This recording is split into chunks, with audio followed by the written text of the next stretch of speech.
Salve a tutti e bentornati su Italy Rocks, il mio canale YouTube che tratta di tutto ciò che rende l'Italia lo straordinario paese che tutti noi conosciamo e amiamo. Se siete nuovi su questo canale, io sono Giulio Amadei Coles, il vostro Italian Language Coach. Nei due video precedenti della serie Ritocchi cosmetici abbiamo visto insieme come trasformare nomi e aggettivi della lingua inglese in altrettante parole italiane.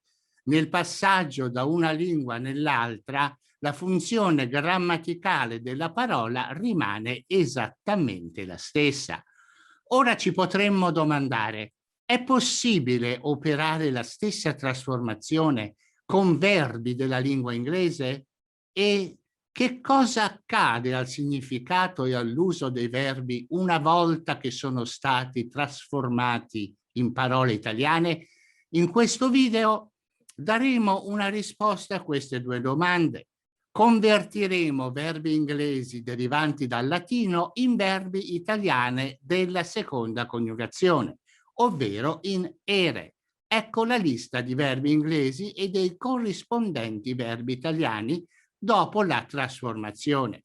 Avete notato che nella lista dei verbi italiani alcuni sembrano non appartenere a nessuna delle tre coniugazioni canoniche?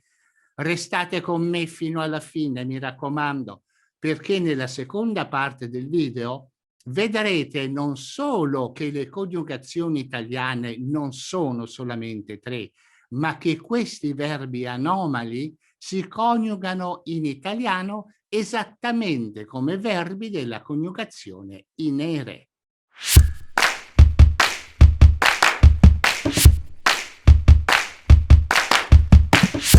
Cominciamo a vedere i verbi della lingua inglese che sono già pronti per essere trasformati in verbi italiani.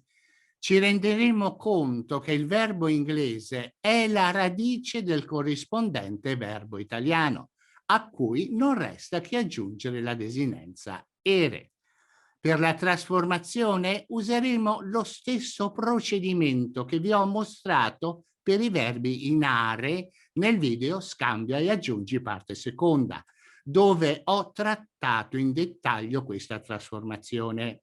Se non l'avete già fatto, vi consiglio di dargli un'occhiata.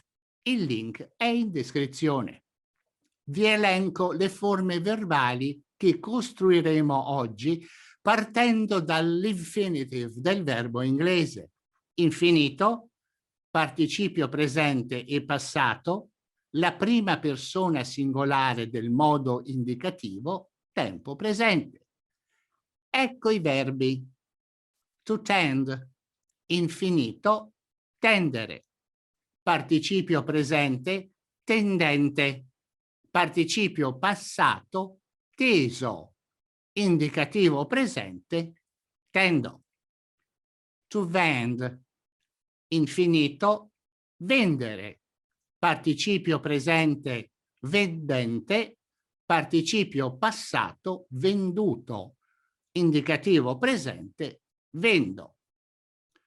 Vediamo ora un verbo inglese che ha bisogno di un piccolissimo ritocco cosmetico. Ma oramai voi sapete cosa fare, giusto? Applicare lo scambia e aggiungi. To extend. Cominciamo a lavorare sul bare infinitive. Extend. Come sappiamo già, la lettera X non appartiene all'alfabeto italiano e bisogna sostituirla con una S. A questo punto abbiamo la radice del verbo italiano, a cui aggiungiamo la desinenza ere per ottenere l'infinito del verbo italiano. Estendere. Participio presente, estendente. Participio passato, esteso. Presente, prima persona singolare, estendo. Avete notato?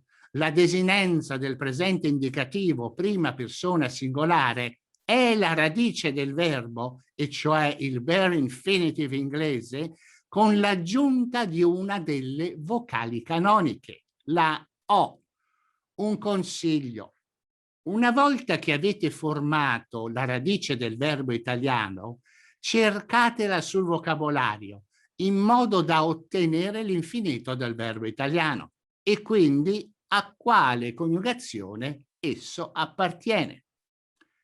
Vediamo ora le coniugazioni, diciamo, non propriamente canoniche, che si sono formate dall'evoluzione della lingua italiana dal latino al volgare. Sul vostro schermo vedete una lista di verbi inglesi e i rispettivi verbi italiani. Per tutti i verbi inglesi elencati, i corrispondenti verbi italiani hanno la coniugazione non canonica in urre. Per esempio, to produce diventa produrre, to seduce, sedurre e così via. Coniughiamo insieme il primo verbo della lista, to produce, per farvi vedere il meccanismo di trasformazione del verbo inglese in verbo italiano. Infinito, produrre, participio presente, producente, participio passato, prodotto, indicativo presente, prima persona singolare, produco. Vi ho anche messo il verbo latino producere, perché volevo farvi notare come sia il verbo italiano che quello inglese siano entrambi legati al verbo latino. Il verbo latino da cui produrre deriva ci dà un valido aiuto nel coniugare il verbo italiano, perché la finale ere ci dice subito che il verbo produrre, benché formalmente appartenga ad una coniugazione non canonica, deve essere coniugato come ogni verbo della seconda coniugazione.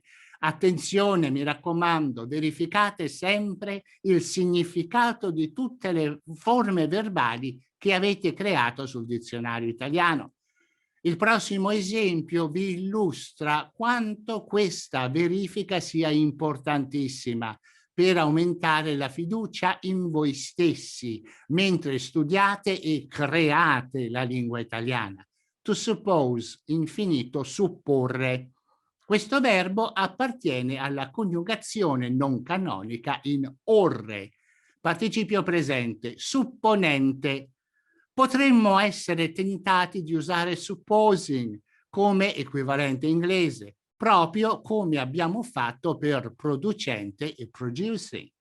Purtroppo però la parola supponente in italiano significa presuntuoso e quindi un equivalente inglese potrebbe essere opinionated e non supposing.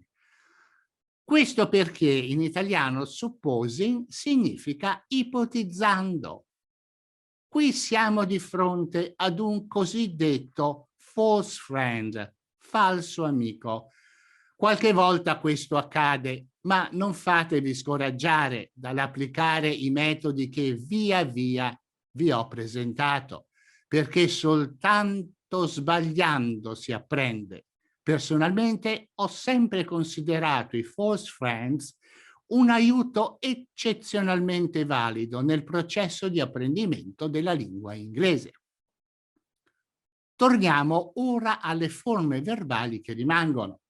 Participio passato, supposto, indicativo presente, prima persona singolare, suppongo. Il prossimo verbo inglese è to extract, quindi infinito, estrarre. Chiaramente ho usato lo scambia e aggiungi che abbiamo visto prima per il verbo to extend. Participio presente, estraente. Participio passato, estratto. Indicativo presente, prima persona singolare, estraggo. Un piccolo esercizio per voi. Provate a trasformare i verbi inglesi che vedete sullo schermo. Cercate le parole che avete creato sul dizionario e ricordatevi di pronunciarle tutte. Vi do un aiutino. Per un paio di questi verbi dovete usare un pizzico di creatività perché hanno bisogno di qualche necessario ritocco cosmetico ulteriore prima della trasformazione. I know you can do it. Good luck. Bene, è tutto per questo video. Se il video vi è piaciuto, allora pollice in su e cliccate subscribe e la campanella per le notifiche di nuovi video. E ricordatevi sempre, it's my job to make your Italian sound terrific. Ciao, a presto.